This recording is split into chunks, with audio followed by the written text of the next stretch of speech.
It is Bronze and Modern Gods bonus episode time. I'm John. I'm Richard.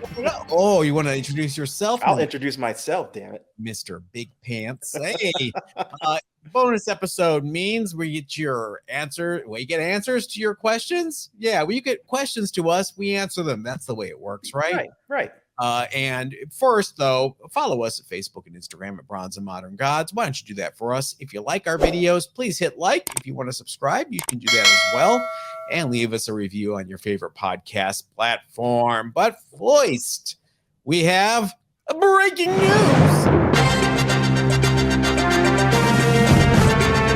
All right, Richard, we just talked about this on Monday's episode where we're talking about organizing your collection. And your recommendation was that everybody use CLZ because it's great software and it's integrated with Go Collect so you can get values for your books. And then what happened? Yeah. I did it. I'm not sure. We talked about it before the show. I think I forgot to mention it during the show. But yeah, CLZ is, in my opinion, the premier app on iOS and Android for recording your comic book collection. Back in 2019, they established a relationship with Go Collect to use their data for pricing and to assimilate it with their information on your books so you could see up-to-date pricing and values for your comics. And frankly, I think they became the de facto standard for people trying to keep track of books when you go out for to a convention, or you're just looking to fill a range of books. You can see what, the books that are available. That's there. But most importantly, that integration with Go Collect gave you instant and up-to-date pricing, at least pricing according to Go Collect. And you could see the total of what your collection was worth. You could see the changes on a daily basis for the books. It was a really, really nice integration. And I think a lot of people who are speculating on books use it to keep track of and find those books that were trending. Well, I woke up this morning. Well, let me back up a little bit. Since September 23rd, the data from CLZ, that they get from Go Collect hadn't been updating. You go to the app every day, you hit the button to update, and nothing happens. We got an email from them a week ago or so saying that there is an issue because Go Collect was updating their website, which they did. The website is an improvement over the old website. I'll say that much. And because of that update, they were not ready to ship the data to the app, based on the new website. So they said give them 3 or 4 weeks to be able to get that resolved. Well, this morning I wake up to an email from CLZ saying that the relationship that they've had with Go Collect since 2019 has been terminated. Ooh. It seems that they have been working under a kind of a gentleman's agreement with Go Collect, saying we don't have an API, an official API, commercial API to offer you our data. We have an unofficial one that we'll let you use for free until we can establish that third-party relationship licensing. And that stretched on forever and ever until finally they came back and said, you know what, we're not going to do a third-party license. Eventually, we're going to offer a free API for people to get information. But for now, you're not going to be able to get this data. And CLZ made the decision that they can't wait forever. And it was a disservice to their customers. And so they just ended the relationship. And at this point, the data in your app, if you pull data for comic books, that data will stay. But if you add new comic books and give them a grade, they won't automatically get the Go Collect pricing update in the app. And I think it's pretty significant. So the data that stays will never be updated past September 2021. Correct. So if you're a dealer and you use CLZ, please do not update the app and put it to shows and price your books according to that in the next 5 years, please. Thank you. Yes, or go to Overstreet and update the prices to match what's in Overstreet. There you go. Overstreet an API. So the long and the short of it is, if you use the CLZ app to keep track of your comic book collection, that still works. What you're losing is the values of those books in your collection won't automatically update over time anymore. So what you're stuck with is, as John said, the price from September 23rd. Mm.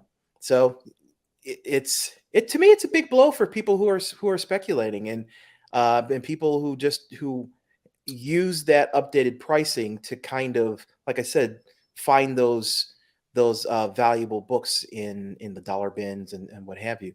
When I used it, I never looked at the pricing. I just used No, it. Or no, maybe because I wasn't as aggressively selling and stuff then. Who knows? It's been so long since I used it. It's been a few years, but this is not the only piece of breaking news that happened the last couple of days. With all our frustrations over CGC, the alternative was CBCS, who announced price hikes today. yes, I didn't get a chance to actually drill down to see what the price hikes were. Did you see them? I'm going to put them up on the screen right now. Read them and weep. So CBCS has an opportunity to take advantage of the lag that CGC has. And I don't think raising your prices is the best way of taking advantage of the opportunity. Maybe, I don't know. We haven't had Steve Borak on the show. We should do that. Maybe they have been swamped with people that are now using them, and they have to hire up and get some more people, and the only way to justify that is to get some price increases to get that head count up.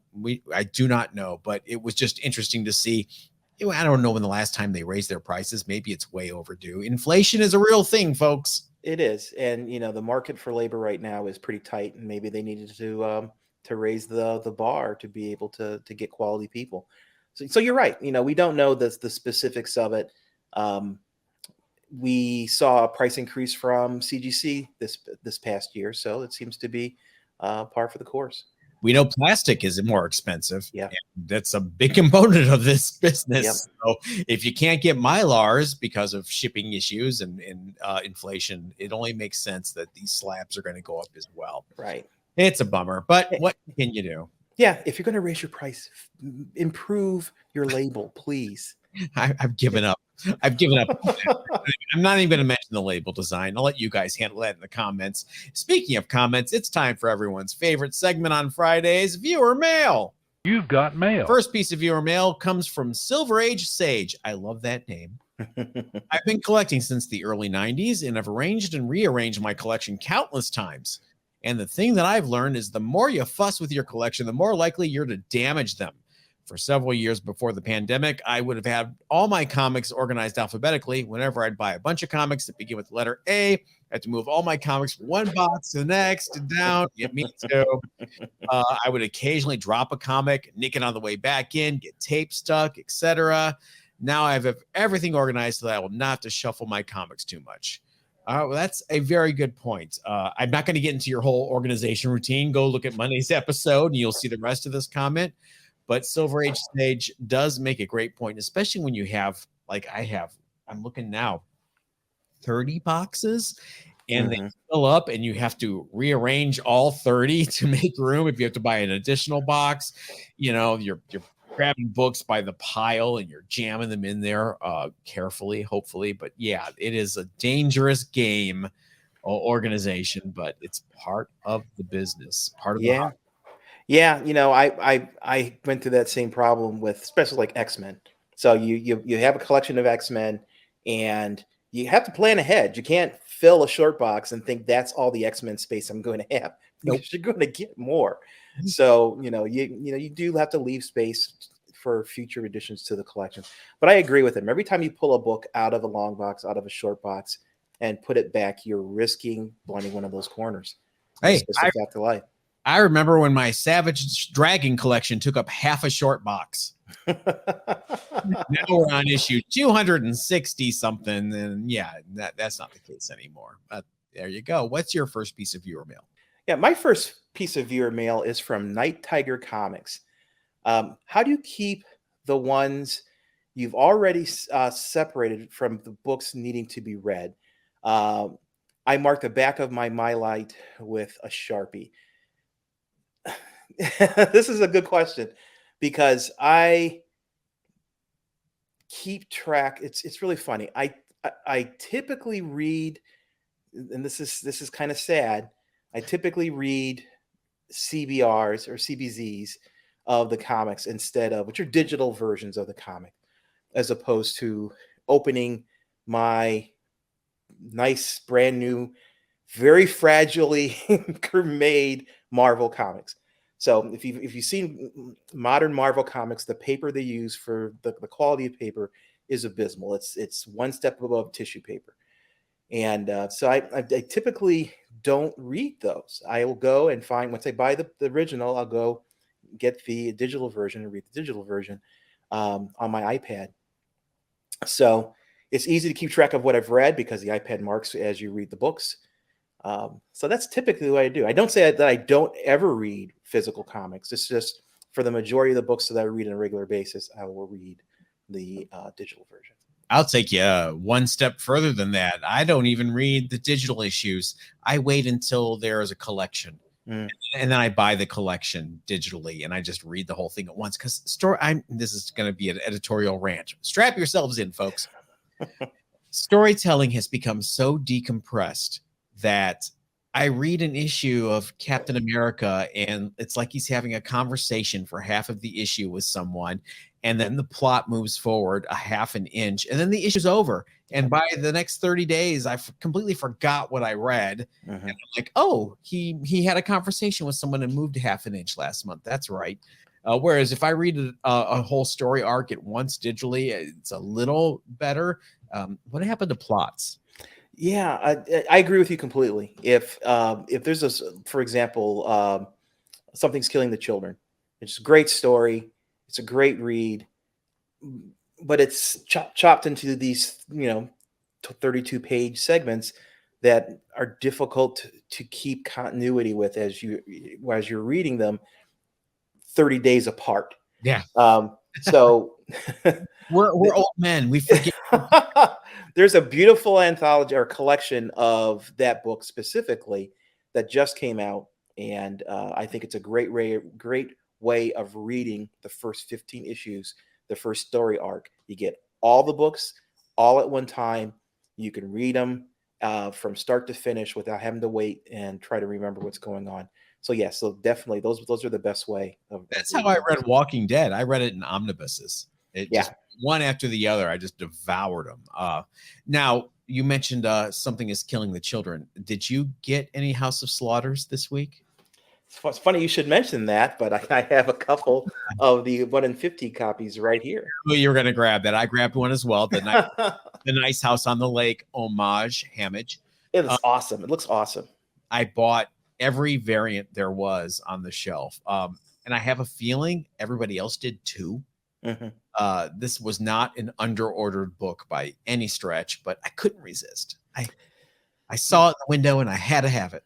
No, yeah, this definitely was not under ordered. I think people were prepared this time. The people who followed, Tinian knew that this book was coming, and they were waiting in the wings for it to show up. So yeah, I've got, like I said, these are the 1 in 50s. I've got a number of the other regular non-ratio books on order. Did you get the 1 in 50s at your LCS, or did you get those by mail order? Got a mail order. Okay, I just wonder what your mercenary LCS charged you for them. I know, I didn't even try. I didn't even know if he got them because I don't know if he ordered enough to get 1 in 50s.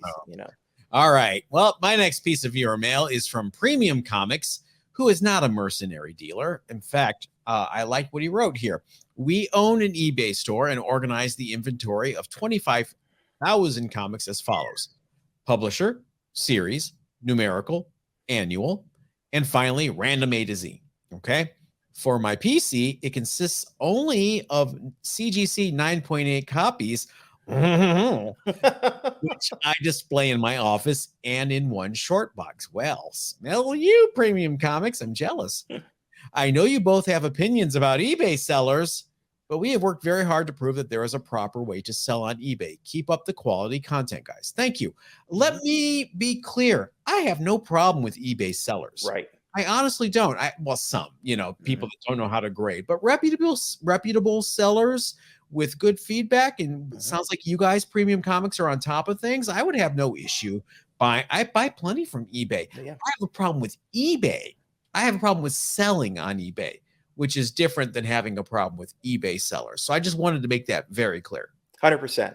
I buy 80% of the books that I keep for the PC or going to resell, or just I buy them off eBay. Yeah, you live in the country. I forgot. Yes, I do. I don't have LCSs, at the corner, next to the grocery stores. So yeah, I buy a lot of books off eBay, and when I buy books off them, I buy them from dealers like you, people who have a reputable background, they've got a good feedback rating, and I buy all day and all. I have bought 3 Yellow Claw #1s off eBay. So I am not shy about buying from eBay. Right, and I'm with John. It's not most of the sellers. Most of the sellers on eBay are reputable. There are some scumbags out there trying to sell facsimiles for originals. Well, yeah, they're scumbags, but I don't even know if people that just don't know how to grade, and they put up a book and they say, I'm not a professional grader, so use photos to judge for yourself, but then they're charging $50. Okay, then how did you come to that price, genius? Right. If you're not a grader. For people like that, I always, I assume that the book is going to be worse than the pictures. Yeah, for sure. So I'll take a look at it and I'll bump it down a grade and then offer something for it. Oh, guys, trust your guts. Oh yeah, all the time. All right. I see a Tinkerballs. Is that a Tinkerballs? He was butting up against the microphone. All right. By the way, we now are on video on Spotify as well as YouTube. So if you guys listen to the show on Spotify, you now have an option to see the video.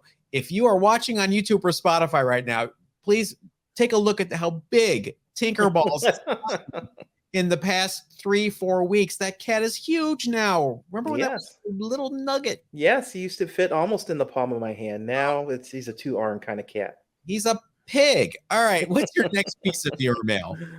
Okay. My next piece is from Peter Nuts. Peter Peanuts. Oh, Peter Peanuts. Okay.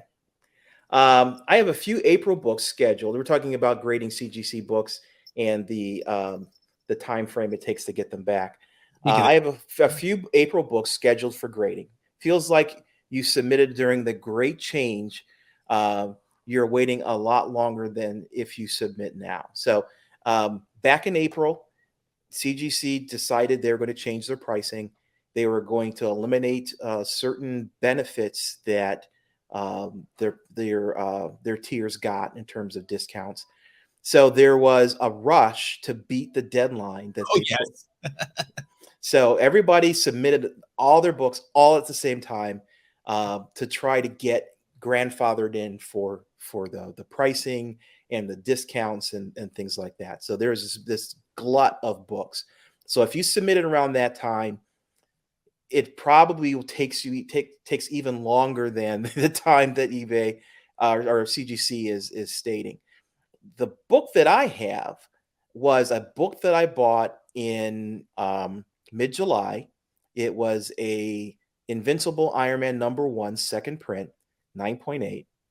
It was the labels did not say second print. All I wanted to do is get the label updated so that it said second print. So it was actually in the right census. So I contacted CGC. They said, "Oh, that's our fault. It's a mechanical error. We will send you a shipping label. It'll ship to us overnight." And I was like, "Great, okay." So they gave me the label. I printed it out, stuck it on the box, shipped the thing off. Showed up it got opened and showed up as received on 23rd of July. It has not moved since that day. You got to call them, because I had the Venom book and another book, I forget, a Wolverine book, and they put the custom labels, they swapped them. So the Venom label was on the Wolverine book and vice versa. And they sent me a label. I sent it in. They turned it around for me in 2 weeks. You got to call them because something's going on. That's it's crazy. It didn't need to be graded. Wasn't a damaged slab. All it was just an incorrect label. I'm going to take you back to January 2020 when you and I are at California Comic Con, and I went to the CGC drop-off table with a book that needed to be reslabbed because of mechanical error, where they slabbed it and the cover was bent from where they slabbed it too tight. Do you remember what that book was? Giant size X-Men number one. That was your 9.4 or 9.2? It was my 9.4. I got it reslabbed. It looked great. They even pressed it out for me to correct the error. And I sold it for $3,400. All right. Happy endings for everyone. My next. So who's this on your shoulder now? This is Bandit. This is my daughter's cat. And okay, you can go along. Keep going. Bye, Bandit. Good cameo there. I love it. All right. The next piece of your mail is from Maddie. Guys, of all the drops on VeVe, the comic NFT platform, which comics do you think are worth buying in your expert opinion? Well, expert, thank you for the compliment. I would say what you like. And by that, I mean, if you're into X-Men and you were excited about House of X dropping on Thursday, yay, go buy it. I couldn't give two craps. I got excited about Avengers 8 with Kang. I got excited about Marvel Comics #1. Richard got excited about Ultimate Fallout 4, obviously. So the pressure to buy everything is gone. There's just too much now. The drops are kind of way too frequent, if you ask me. And they just seem to be grabbing books randomly and throwing them up. Who wanted House of X #1? Who? Yeah, it's some kind of Jekyll and Hyde thing. You know, they pick great books and then they pick random modern books, apparently. I mean, where's AF-15, people? Where's Avengers 4? Where's Cap 100? Where's Cap 200? If you're asking what's in the marketplace now that you should buy, if you got the gems, Marvel Comics #1 is probably far and away my #1 pick, because it is the first Marvel comic NFT. Not only is the first Marvel comic ever, but it's the first Marvel comic NFT. And there's a dip right now. At one point, it was just under 100 gems. Now it's down to 60 some. Take advantage of this dip. If you've got it and you want to get something, I would grab that and hold on to it. A common's fine. Don't go for the secret rare unless you really want to go splurge. But stick with the common. And we got more with the Comic NFT Watch in just a few seconds. Yeah, I totally agree with John. It's early. I would not try to buy one of each. That's the path of ruin. Pick the books that are significant to you. I sold my Fantastic Four 13 because I wanted. I got a ultra rare. I sold that. Used the gems that I got from that and a little bit of cash. A little bit meaning $300-400. I bought a secret rare Ultimate Fallout 4 just because that's my book. That's my jam. All right. So when you guys make fun of me for being the NFT guy, let it be known that I have spent maybe a total of $100 combined on everything, where this guy over here is dropping coin. Yeah, but I'm done. I mean, I can't think of another book that I wanted. The secret rare had the variant cover. Yeah. And I wanted that. You've got it in every other format. I totally understand. If Avengers 4 comes out, I'm going to have to scramble for an ultra rare myself. So I feel you. I got it. Fire up those modems. Drop your phone into the little receiver portion of your modem and enjoy the Comic NFT Watch. Here it is. Tuesday's drop was a bit of a mess, wasn't it, Richard? Yeah, they had all kinds of problems with it. So many problems. They put out a press release to try to help clear up. So first of all, did you get caught up in any of that? I did. I skipped the drop itself. First of all, it was Ultimate Fantastic Four #21. First appearance of the Marvel Zombies. Speaking of books that, I know why they did this. Because this weekend they have digital collectibles of the Marvel Zombies. There's a Spider-Man and a Captain America figure that are zombies that they're going to be selling as digital collectibles. So they kind of are priming the pump with you with this first appearance. However, they have put some anti-bot measures in place that made the drop just a mess for people. People were timing out. the usual wait for the buy now button and then click it, and you might get it. People were getting multiples on the rebound, which is amazing. If you join some of the VeVe collectible groups on Facebook, you'll see some great stories and some horror stories. Some people got their accounts restricted. Other people were just stocking up on this Ultimate Fantastic Four 21. It gets even better. I bought one in the marketplace for like $8, like an hour later. I mean, it had not gone up that much. But we see the first big screw up here with VeVe. While it was Ultimate Fantastic Four number 21, if you went and read it and looked at the interior was actually the insides from the Ultimates number 1, a completely different comic book. I don't know how this happened. Because I've been under the assumption that Marvel is providing the digital comic files to these guys. So maybe Marvel screwed up, but why would you marry it with the wrong cover? It's all one file. I don't know. There's no QA at all. All you have to do is flip it to the first page and see. I know. And David Yu, the CEO and co-founder, is a huge comics fan, but people are busy. He's trying to get Ecomi on the on the Bitcoin. That's not a CEO's job. That's what a CEO hires people to do. Exactly. Now, so you get an incorrect NFT. They have corrected this on the fly. They redelivered the file. Should they have? Richard? Opinions on this. You go ahead. We do. I know your opinion is no, they should not have corrected it. It should have been considered an error edition. Let me explain. What they should have done is just like when you have a misprinted comic book or a recalled comic. You guys know what happens. There's a reason why the comic gets recalled.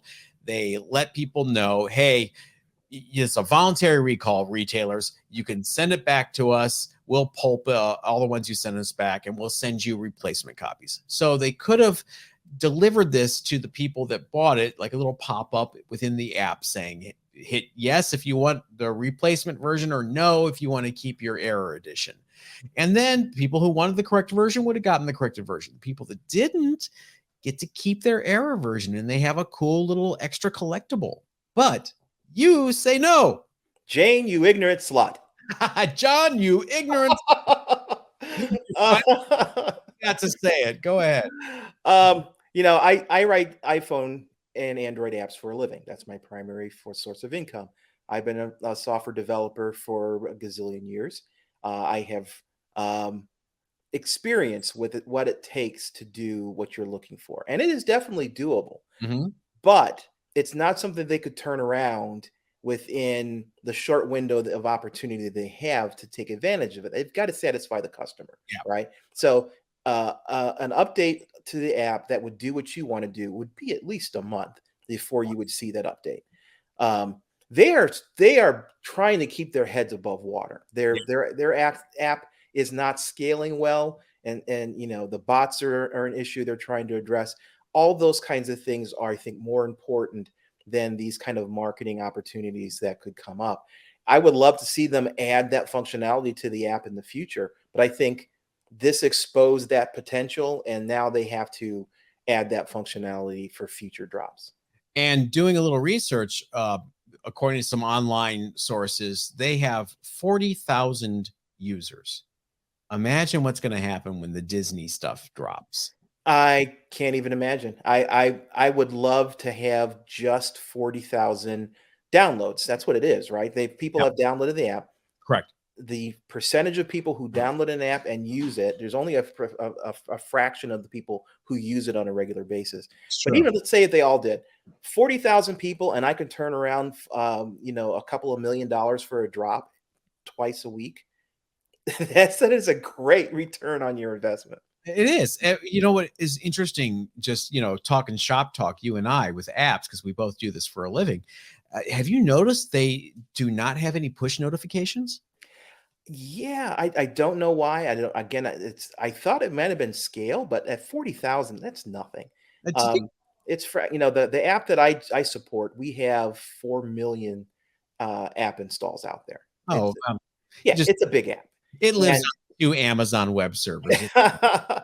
So it's a big app. So I handle the push some of the push notifications, and it handles the notifications for that scale easily. So there is no reason why they can't, technical reason why they couldn't implement something. They don't even have like, that little nudge you guys get on your apps to say, enable push notifications. So you're always in the know. I mean, they have done no marketing, which is good because they obviously don't need it. They're selling out in seconds, but what's going to happen if they want to take it to that next level? I'm just not sure. So I'm along for the ride. I think it's fascinating. You sold me to a certain degree. Obviously, I just dropped money buying one, but I still think they have a lot of growing to do. Yeah. Okay, and I understand selling out every single time gives you a false sense of security, saying, well, I don't need the market because my customers are buying all my inventory as soon as it's available. But you know what? That well may run dry sometime. If you don't have something priming the next thing, you may find yourself in a situation where those customers are going to go elsewhere. Yeah, they got to keep the excitement up in it, because even as bullish as I've been, I'm kind of like, I'm skipping these. Skipping this view. All right. Well, unfortunately, we do not have an Instagram Market Watch this week with Ali because he is busy getting ready for AtCon, and you should too.